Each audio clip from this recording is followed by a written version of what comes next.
We've got people out and about. 7 News Detroit reporter Brett Cass has been looking at damage in Beverly Hills. Brett, what'd you find? Yeah, well, Dave, we are right now on Lockerbie Avenue in Beverly Hills, and you can look behind me. We were driving down this road because we heard there was a tree possibly on a home somewhere, and then we encountered this.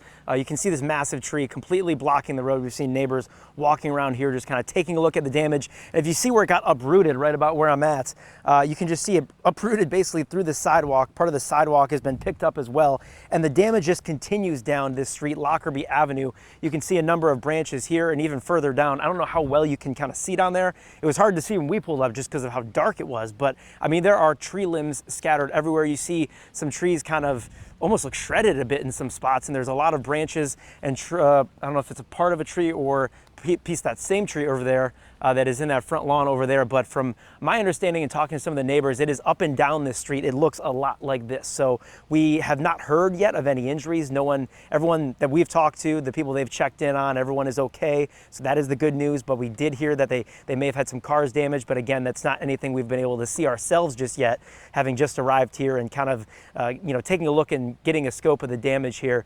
So this is what we're seeing in Beverly Hills. But I know Ruta Olsonita is also live out in Fraser. Ruta, what have you seen out there?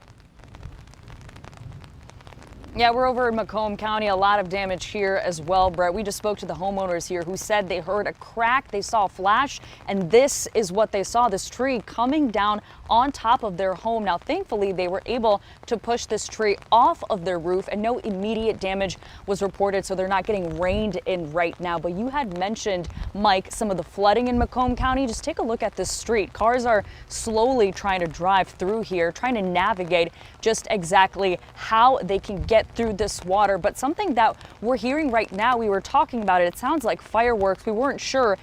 We just saw sparks coming from a utility pole. We now hear firefighters on their way. We hear the sirens. So we do know that across that way lines were down. We did see DTE there before, but that is an ongoing problem here. Neighbors, they are calling DTE just to make sure everyone remains safe. And Brett, you saw a lot of damage. We're seeing damage here in Fraser, but also a similar thing happening in Roseville on Normal Street. There is a tree that snapped in half. It landed on a backyard fence. But like we were saying earlier, a lot of this is preliminary, so we're not going to see a lot of this damage and just how much of it there is until the morning. So a lot of cleanup. This family cutting down the trees in their front yard. A lot of work that they're going to have in the morning, but we can hear those popping noises. We're going to head out and make sure that everyone's okay there. But I think the name of the game right now is get inside. And if you do have any issues, call DTE or call 911. Mike? All right, Ruta, thank you for staying on top of that. A lot of work in the coming days for sure. Now download the free 7 app. Stay ahead of the severe weather in your neighborhood with the 7 First Alert radar that you control.